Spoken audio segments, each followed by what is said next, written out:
For our story, we have breaking news this morning that the FDA has approved the first ever birth control pill that does not require a prescription to start in 2024. The birth control pill was initially approved in June of 1960. And moving forward 63 years later, the FDA has now approved the first non prescription birth control pill. So it will be available over the counter to people who can just get it, at just basically any pharmacy without a prescription. So a pretty big deal there that is happening in our world. Let's learn a little bit more about this. The FDA has approved an over-counter birth control pill for the first time ever. The approval applies to Opill, which is also a mini pill because it only contains one hormone, progesterone, where other combination pills contain both progestin and estrogen.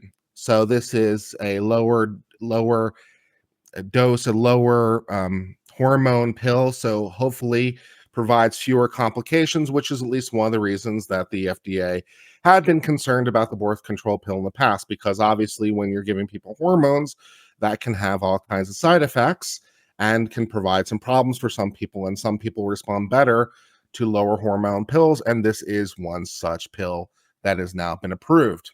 Medical experts and activists have argued that pushing for approval have argued the availability opens the door for young women as well as poor women who might not necessarily have time or resources to see a doctor or prescription.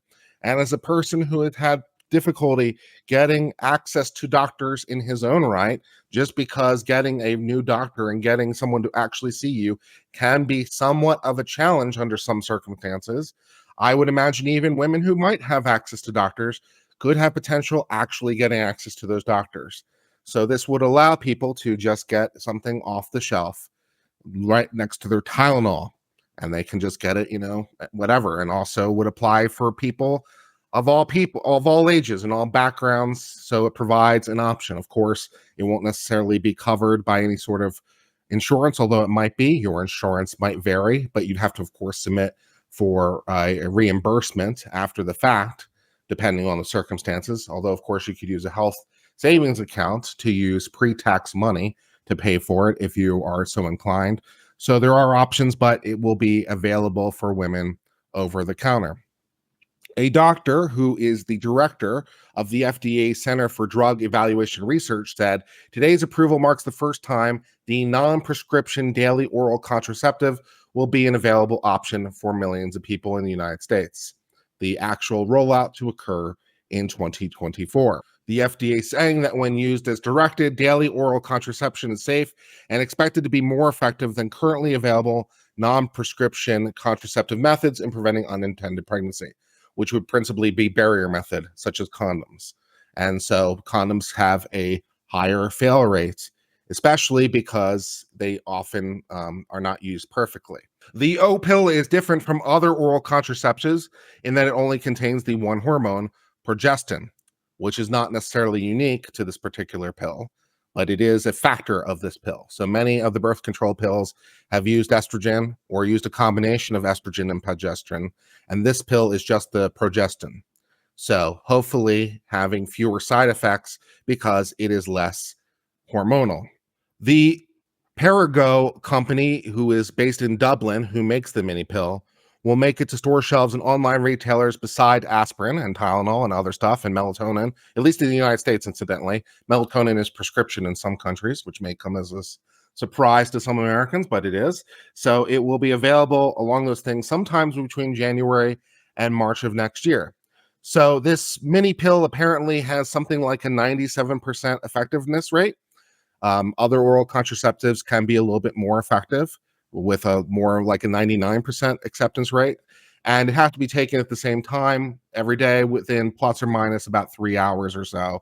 So it doesn't require rigid conformity, but you'd want to take it, for example, in the evening just before bed or something like that, or in the morning, first thing when you wake up, something like that for it to be predictable enough. But 97% isn't too bad.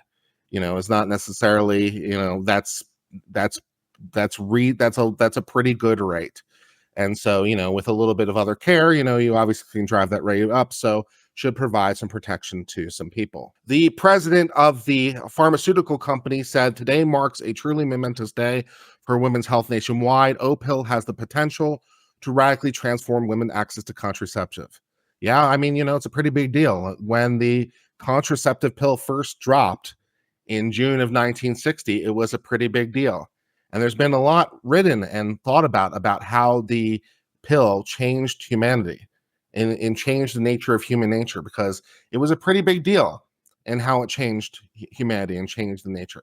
Whether that's for the best or not in the grand scheme is debatable or not, but it was a radical transformation from how humanity had lived its life up to that point. So it was seismic in its nature, and one would expect that this would be at least a significant ripple in a similar direction. The move has been hailed as historic by advocacy and medical groups such as Free the Pill and the American College of Obstetricians and Gynecologists, who had been lobbying for years to make the over-counter birth control pill available at an affordable price. There is no planned age restrictions on sales, which would give teenagers who have not had family support to get a doctor's appointment the ability to get contraceptives. So I suppose some young teenagers will perhaps sneaking this pill behind their parents' back, so give parents a whole new level of concern, I suppose. Efforts to introduce the pill have ramped up in recent years and somewhat culminated with the elimination of abortion on the national level. So, because abortion is no longer available as a contraceptive, I guess, now we have to have something else. So the Biden administration, which apparently looked at abortion as a method of contraceptive, said, okay, because that contraceptive method is no longer available, we need to provide something else, and so has perhaps put their finger on the scales to increase the availability of the pill. Victoria Nicholas, project director of the health advocacy group Free the Pill, a group focused on bringing birth control pills over the counter, said over-the-counter birth control pills will help bridge gaps in access and give people greater control over reproductive health and lives. To ensure equitable access, we must continue to advocate for the birth control pills to be affordably priced and fully covered by insurance. Opill has been safely used for about 5 decades, but the United States has been an outlier when it comes to making pills available without a doctor's order. So I can't really speak to other countries in the world. There are a lot of countries in the world, so I'm not sure how much the United States is or is not an outlier compared with other countries in the world, but the United States certainly has not had a non-prescription option when it comes to birth control pills for the past. Unlike combination pills, it does not contain estrogen, which can increase the risk of blood clotting several-fold, and therefore this is seen as lower risk. This pill works by thickening the mucus of the cervix, which makes it more difficult for sperm to enter the uterus in the first place and fertilize the egg. So apparently it doesn't work by inhibiting the egg from being released, but inhibits the ability of sperm to enter the uterus. And by lowering the sperm count, effectively reduces the risk of pregnancy. The FDA's Non-Prescription Drugs Advisory Committee and Reproductive and Urologic Committee, which met in May to discuss the approval, voted unanimously in favor of it, had 2 concerns about over-the-counter use. The first of which was the concern including obesity, which has become more prevalent over time. Currently, about 4 in 10 Americans are deemed medically too fat. In 1960, it was closer to like 1 out of 10. So the rate of obesity has increased. And research shows that obese women who take oral contraceptives have an increased risk of blood clots, though that risk is weaker when it comes to these pills. So maybe Americans should lose weight. And when I say that, I'm speaking to myself as well.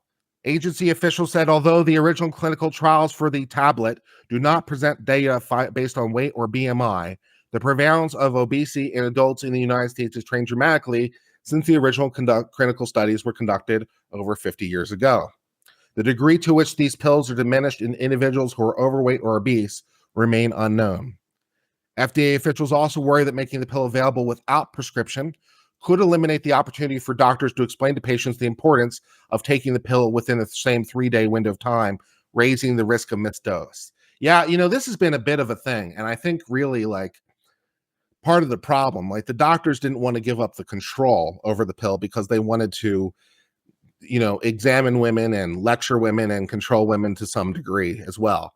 So, take it within 3 hours. I'm sure that you can figure that out with some marketing, and putting it on the label, must be taken at the same time of day for effectiveness. I'm sure you can fix that with appropriate warnings and appropriate box warnings and just make it really clear. Put it right on the front of the box, must be taken at the same time every day or something like that. But yeah, and maybe a little bit of marketing campaign, but still, yeah. Switzerland doesn't have OTC. Yeah, I was like, there's no way it's worldwide. It's not possible. There's no fucking way it's worldwide. That's just not possible. A company tried to address the concern in a study which mimicked an OTC environment to see whether people were able to take the pill as directed. The study found that 93% of people taking the mini pill did so on schedule every single day. So apparently, even with the information that's already available, we got 90% compliance. So I would imagine with a little bit of education and a significant, enough notice on the box and stuff like that, we can bring that number up. So I wouldn't worry about it too much. So yeah. Thus, that brings us to the end of the story about the FDA approving this over-the-counter prescription birth pill. So it'll be over-the-counter for the first time in the United States since, 1960, June of 1960, when they first approved the prescription pill in the first place. And this should be a pretty seismic change, I would imagine. Since one of the principal points of it is to get the pill into more people's hands than have been able to take it before for a bunch of practical or whatever reasons, one would imagine that this will be a fairly significant change as it relates to America and American culture and how people use the pill or don't use the pill. So all that. Plus, any time that the FDA wants to approve a male birth control pill or other birth control other than, the condom, I think would also be fine.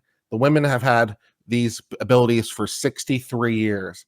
And the men have all they have is condoms. The day that they come up with a male birth control pill will be a very, very interesting day. It will be a very seismic change in our culture someday, maybe. But until then, that brings us to the end of discussion of this story.